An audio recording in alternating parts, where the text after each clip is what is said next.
চারদিকে গভীর রাতের নীরবতা। রাস্তার লাইটগুলো মিট মিট করে জ্বলছে। বাস স্ট্যান্ড প্রায় ফাঁকা। দূরে কয়েকটা কুকুর ঘুরে বেড়াচ্ছে।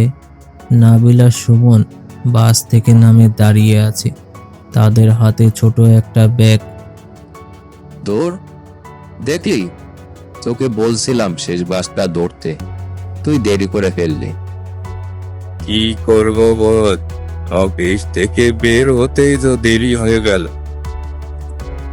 এখন গ্রামে যাও কিভাবে, এটাই তো বুঝতে পারছি না। একটা অটো পাওয়া গেলে ভালো হতো। নাবিল আর সুমন হাঁটতে শুরু করে। চারদিকে অন্ধকার, শুধুমাত্র রাস্তার আলো ছাড়া আর কোনো আলো নেই। হঠাৎ দূরে একটা অটোর শব্দ শোনা যায়। সুমন সেই শব্দ শুনে থেমে যায়। এই শুনছিস, পিছন থেকে একটা অটো আসছে মনে হয়। নাবিল পিছন ফিরে তাকায়। দূরে একটা অটো আসছে দেখা যায়। ধীরে ধীরে অটোটা সামনে আসে, যেন খুব পুরনো। অটোটা তাদের সামনে এসে থামে। ড্রাইভার মাথা নিচু করে বসে আছে। মুখ পরিষ্কার বোঝা যাচ্ছে না অন্ধকারের কারণে। কোথায় যাবেন বাবু? চন্দ্রপুর গ্রামে যাব, যাবেন? কিছুক্ষণ নীরবতা, তারপর ড্রাইভার মাথা নাড়ে। তারপর ড্রাইভার বলে, উঠে পড়ুন। নাবিল আর সুমন পিছনে বসে আছে। অটো ধীরে ধীরে চলতে শুরু করে। চারদিকে গভীর অন্ধকার, রাস্তার দুপাশে গাছ। কিছুক্ষণ কেউ কোনো কথা বলে না, শুধুমাত্র অটোর শব্দ শোনা যায়। সুমন একটু অস্বস্তি বোধ করলে চাচা, আর কত দূর? সে সামনের দিকে তাকায়। দেখে ড্রাইভার একদম চুপ, একটুও কথা বলছে না। কোনো উত্তর নেই। অটো চলতে থাকে। নাবিলও সামনে তাকায়। ড্রাইভারের মুখ এখনো স্পষ্ট দেখা যায় না। অটো একটা নির্জন রাস্তায় ঢুকে পড়ে। রাস্তায় লাইট নেই, চারদিকে শুধু অন্ধকার। হঠাৎ ঠান্ডা একটা বাতাস বইতে শুরু করে। সুমন কাঁপে। অটো চলতে থাকে, কিন্তু একটা অদ্ভুত ব্যাপার, ড্রাইভার একদম নড়ছে না। তার হাত স্টিয়ারিং এ আছে, কোনো নড়াচড়া নাই। সুমন এটা দেখে ধীরে ধীরে বলে, নাবিল, তুই কি ঠান্ডা অনুভব করছিস? হ্যাঁ, আমারও একটু অদ্ভুত লাগছে, বুঝতে পারছি না কি হচ্ছে। নাবিল, কি? এই ড্রাইভারটা একটু অদ্ভুত না?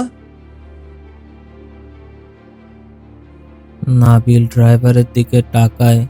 ঠিক তখনই অটোটা ধীরে ধীরে থেমে যায়। চারদিকে সম্পূর্ণ নীরবতা। নাবিল সামনে তাকায়। তার চোখ বড় বড় হয়ে যায়। হঠাৎ সে দেখে ড্রাইভারের সিটে কেউ নেই। সুমনও তাকায়, তার মুখ ফ্যাকাশে হয়ে যায়। নাবিল, ড্রাইভারটা গেল কোথায়? কিছুক্ষণ আগেও তো এখানে ছিল, হঠাৎ কোথায় গেল? হঠাৎ অটোর পিছন থেকে একটা কণ্ঠ শোনা যায়, ওই তো এখানে। নাবিল আর সুমন ধীরে ধীরে পিছনে তাকায়। অন্ধকারে কেউ একজন দাঁড়িয়ে আছে। সেটা একটা মানুষের ছায়া। সেই ছায়াটি ধীরে ধীরে সামনে আসে। চাঁদের আলোয় মুখ দেখা যায়। সে অটো ড্রাইভার, কিন্তু তার চোখ দুটো ফাঁকা, মুখে অদ্ভুত হাসি। সে তখন বলে, কোথায় যেন যাবেন বলেছিলেন? চাঁদের হালকা আলো, রাস্তার মাঝে দাঁড়িয়ে আছে অটো। নাবিল আর সুমন পিছনে তাকিয়ে স্থির হয়ে গেছে। অটোর পিছনে দাঁড়িয়ে আছে ড্রাইভার, কিন্তু কয়েক সেকেন্ড আগেই তো সে সামনে ছিল। সে পিছনে গেল কিভাবে এই ভাবতে ভাবতে সুমন তখন বলে উঠল, আপনি আপনি এখানে এলেন কিভাবে? আমি তো এখানেই ছিলাম। নাবিল আর সুমন একে অপরের দিকে তাকায়। হঠাৎ ঠান্ডা বাতাস বইতে শুরু করে, গাছের পাতার শব্দ করে। ড্রাইভার আবার সামনে গিয়ে বসে, কিন্তু কেউ দেখলো না সে কিভাবে সামনে গেল। অটো আবার নিচ থেকে চলতে শুরু করে। নাবিল ভয়ে ধীরে ধীরে বলে, সুমন, আমার ভালো লাগছে না রে ভাই। আমারও ভালো লাগছে না। অটো অন্ধকার রাস্তা দিয়ে এগিয়ে যায়। রাস্তার দুপাশে পুরনো গাছ, মাঝে মাঝে মনে হয় কেউ যেন তাকিয়ে আছে। হঠাৎ চারিদিকে কুয়াশা ছড়িয়ে পড়ে। অটো ধীরে ধীরে চলে। নাবিল সামনে তাকিয়ে হঠাৎ কিছু দেখতে পায়। রাস্তার পাশে একটা ভাঙা অটো পড়ে আছে, চাকা ভাঙা, গায়ে পুরনো দাগ। নাবিল অবাক হয়ে বলে, ওইটা দেখ, ওইখানে যেন কি আছে দেখ। ওটা দেখে মনে হচ্ছে কোনো দুর্ঘটনার অটো। তারা আবার সামনে তাকায়। হঠাৎ তারা খেয়াল করে তাদের অটোর ড্যাশবোর্ডে একটা পূর্ণ ছবি, একজন অটো ড্রাইভারের ছবি। ছবির নিচে লেখা কুদ্দুস মিয়া। চাচা, এটা কি আপনার ছবি? নাবিল ছবিটার দিকে তাকিয়ে বলে। ড্রাইভার কিছু বলে না, অটো চলতে থাকে। হঠাৎ ড্রাইভার বলে, এই রাস্তাটা খুবই বিপজ্জনক। অনেক বছর আগে এখানে একটা দুর্ঘটনা ঘটেছিল। কিসের দুর্ঘটনা? এখানে একটা অটো উল্টে গিয়েছিল। অটো সেই ভাঙা অটোর কাছে এসে থামে। চারদিকে গভীর নীরবতা। ড্রাইভার ধীরে ধীরে বলে, এই জায়গাতেই অ্যাক্সিডেন্টটা হয়েছিল। কি হয়েছিল এখানে? ড্রাইভার ধীরে ঘাড় ঘোরায়। এই প্রথম তার মুখ পরিষ্কার করে দেখা যায়।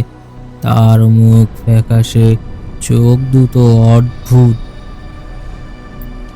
এই জগতেই আমি মারা গিয়েছিলাম।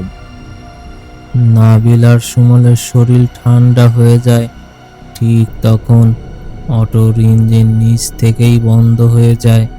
চারদিকে সম্পূর্ণ নীরবতা। তারপরে ড্রাইভার ধীরে ধীরে বলে, আর আজ তোরাই আমার শেষ যাত্রী। নাবিল আর সুমন আতঙ্কে একে উপরের দিকে তাকায়। অটো থেমে গেছে। চারদিকে কুয়াশা। রাস্তার পাশে সেই ভাঙা অটো পড়ে আছে। নাবিল আর সুমন একদম চুপ। তাদের মুখে ভয় স্পষ্ট। কুদ্দুস ধীরে ধীরে বলে, সেদিন আমি অনেকক্ষণ সাহায্য চেয়েছিলাম, কিন্তু কেউ থামেনি, কেউ আমাকে হাসপাতালে নেয়নি। এই রাত্রে আমি অনেক কষ্টে মারা যাই।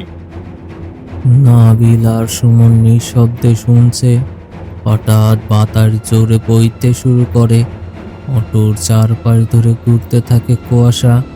কুদ্দুস ধীরে তাদের দিকে তাকায়। তার চোখ এবার লাল হয়ে উঠেছে। তারপর থেকে আমি এই রাস্তায় ঘুরি। কখনো কখনো যাত্রী পাই, কিন্তু তারা জানে না তারা কাকে নিয়ে যাচ্ছে। আমাদের আমাদেরকে যেতে দিন, আমরা তো কিছু জানি না। অটোর ইঞ্জিন নিচ থেকেই চালু হয়। অটো দ্রুত চলতে শুরু করে, কিন্তু সামনে আর কোনো রাস্তা নেই, শুধুই অন্ধকার। হঠাৎ একটা ঝাঁকুনি, অটো থেমে যায়। নাবিল আর সুমন দ্রুত নেমে দৌড়াতে শুরু করে। তারা আর পিছনে তাকায় না, শুধু দৌড়ায় আর দৌড়ায়। ভোরের আলো ফুটছে, নাবিল আর সুমন হাঁপাতে হাঁপাতে গ্রামের কাছে পৌঁছে যায়।